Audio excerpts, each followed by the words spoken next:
Hello everyone and welcome to SS Designs Poopsie Papercraft. I'm Sue and I'm really happy you could join me today because we've got a really fun little easy project and it's so attractive when it's done.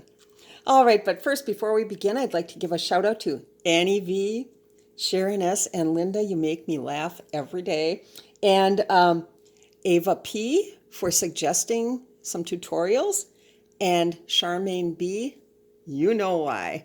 Okay. Many thanks, Charmaine. Okay, and so the other day, whoops, there goes the glue. Okay, this is my, first of all, more camera troubles. Third time filming. The first time it was going along just perfectly.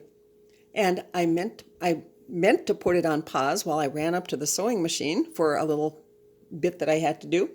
And it shut off. I accidentally hit the off button.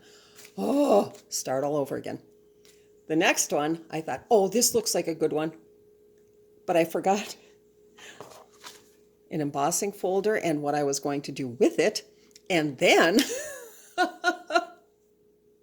it turned out sideways. And I thought, you know what? If this video turns out sideways, I'm going with it. Okay, just so you know, it's not my fault. I did nothing wrong. I just can't, I don't know what's going on with this thing. I'll have to bring it back and have them analyze the problem. So anyway, but when we went through this the other day, I had shown you a little quilted tuck spot. And it's just so cute. And it would work in any sort of a journal. Well, maybe not with Christmas paper, but you know what I mean. So anyway, it's just the cutest little thing. So we'll put him back in his place and we'll get started. So between printed and purchased papers, I have got quite the mess. But here's what you're gonna do.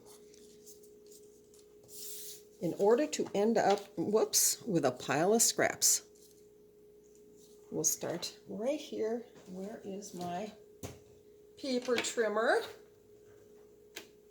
And we're just going to trim. Okay, I'll do one for starters. I'm going to trim it at, and it can be any size of paper, 12 by 12, 8.5 by 11, 5 by 7, it does not matter. Just get it at the 1.25 inch mark and slice. And then flip it around, 1.25 inch, slice. You've got your little square. Now, I need a couple of these because I've used them up on the other videos. That went badly wrong. Okay, horribly wrong. Let's see, 1.25 inch, one of those. Let's do a music sheet, little piece of that, 1.25 inch. That looks about right. What else could we use? Maybe one of these, because you want a mix of lights and darks. And let's see, we'll just cut one. We don't want to bore you silly watching me cut paper all day. And there will be leftovers, you know, because I like to cut several at once, but I put them in a baggie because I'm always dreaming up little paper quilting projects.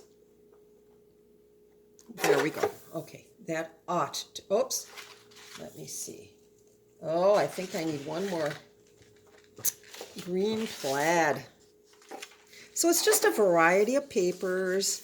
And what I'm going to do is slice off this bit here because I do want more of the green. I don't have quite enough. And don't worry, poor little strip, I will find a use for you sooner or later. Let's see, it'll end up right back in my scrap bucket. Okay, there we've got mostly green, and I want a couple of these. Okay, careful not to slice my finger off. Let's see, we'll go with that. And get the scraps out of the way. 1.25 inch. And one more. Again, looking for mostly green. Okay. Ta-da. Okay. And that is that.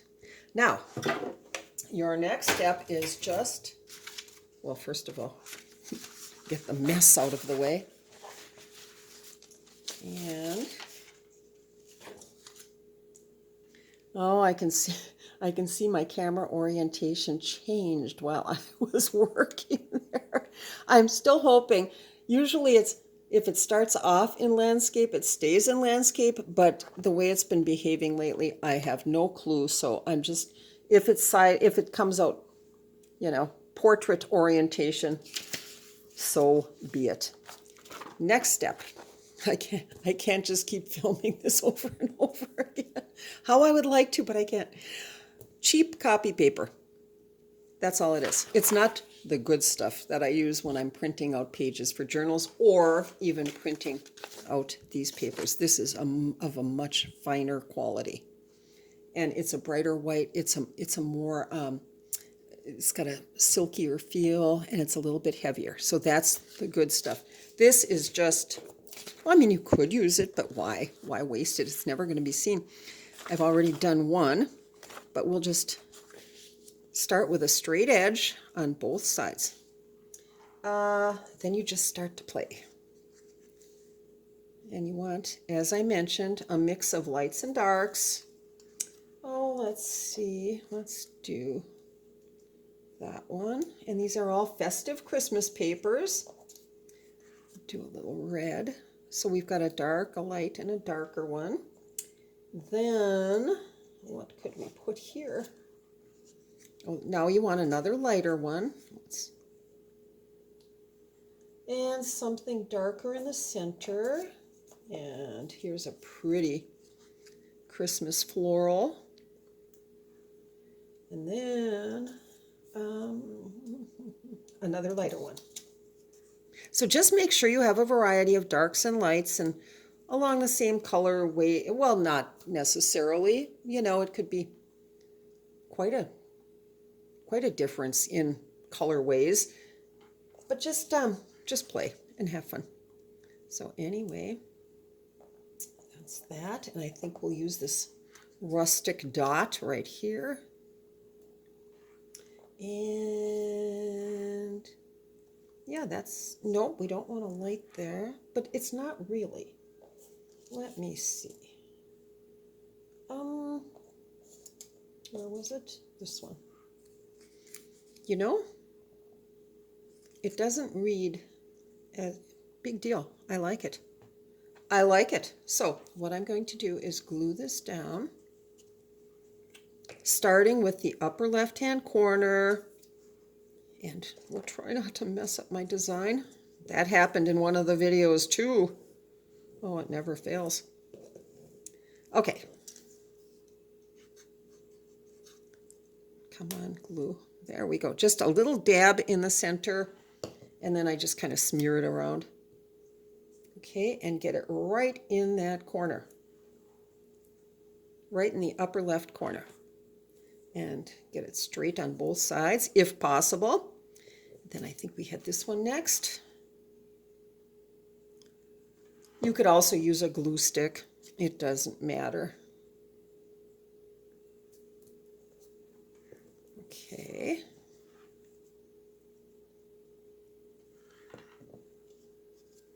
And just keep going. Now I like to do 3 across and 3 down. So next we had the music sheet. Okay. And butt them up against one another. Now, once in a blue moon, you'll end up with one that's not quite the right size, but that's okay.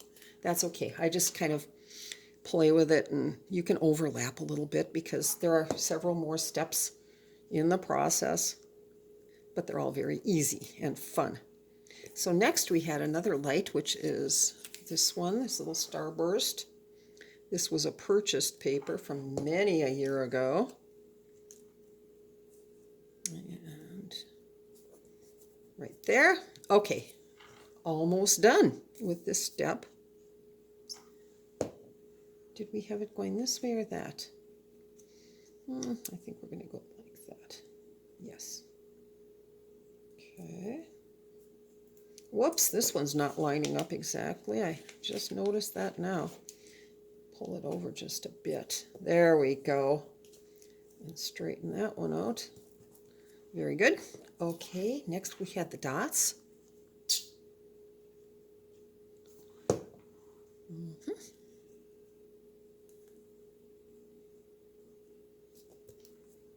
There we go. And last, the plaid.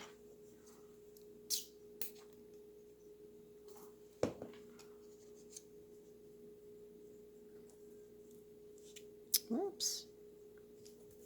And that, for now, is that.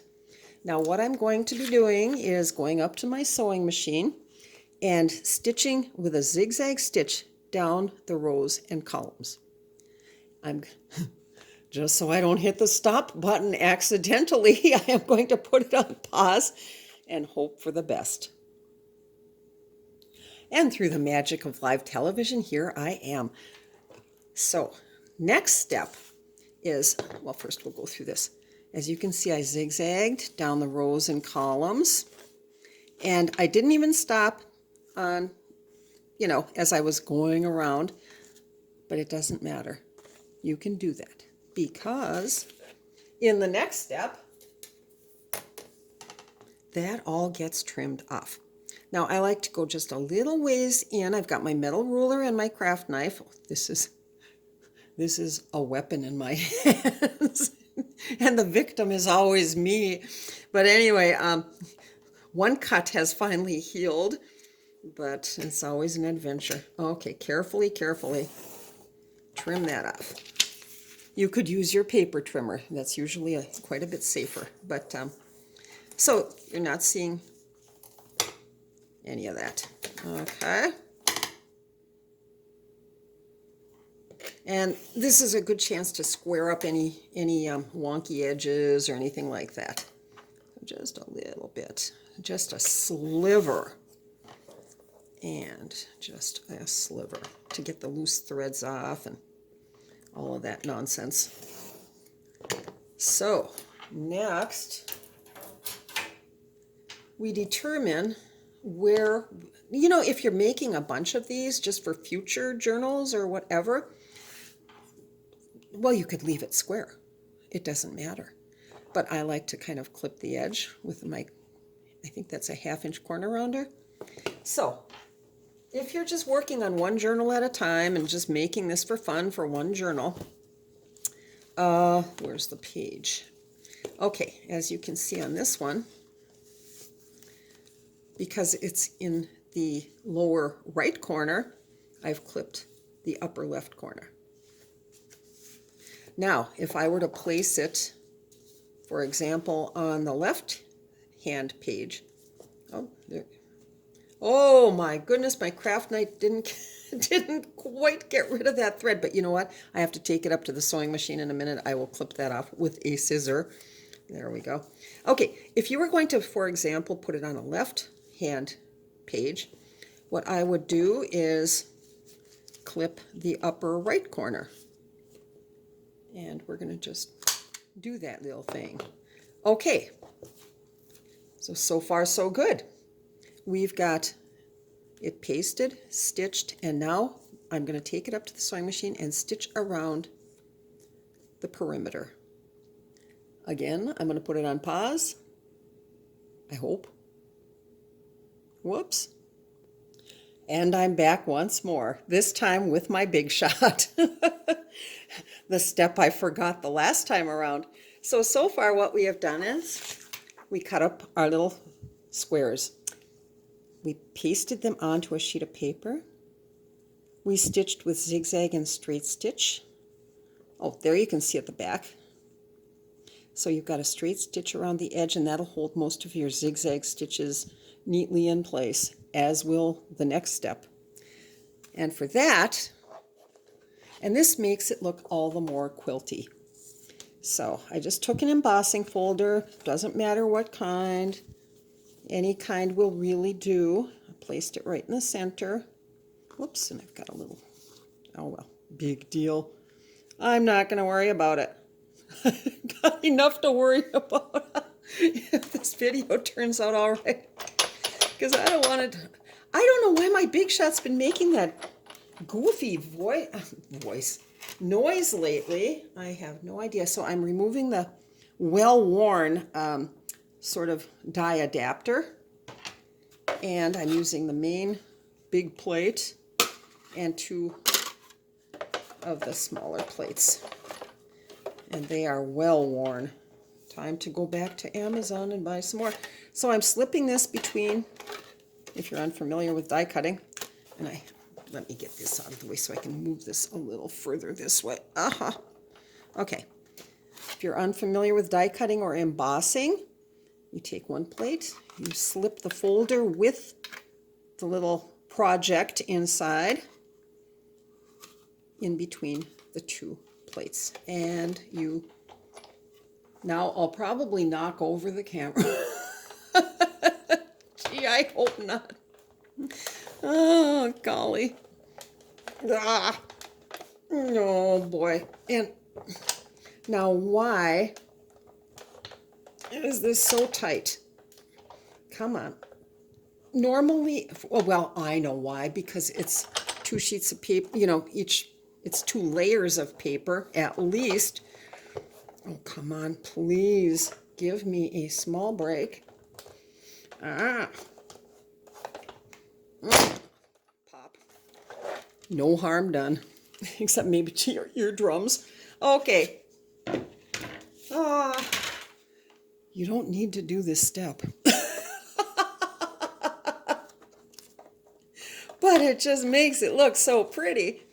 Okay, so what we have now is that. Look at it. It does look quilted, I think. I hope I'm in frame. Yes, I am. Look at that. How pretty. And with the one I had forgotten to emboss, don't worry. I'm not going to run it through my emboss, through the Big Shot. If I had that much trouble with this little one. But anyway, I just thought it would be pretty with a little lace.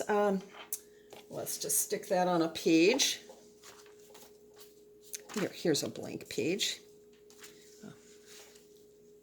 And with some lace hanging over the side. Whoops. Let me see. Here we go. Let's get that on a white background so you can see all the better.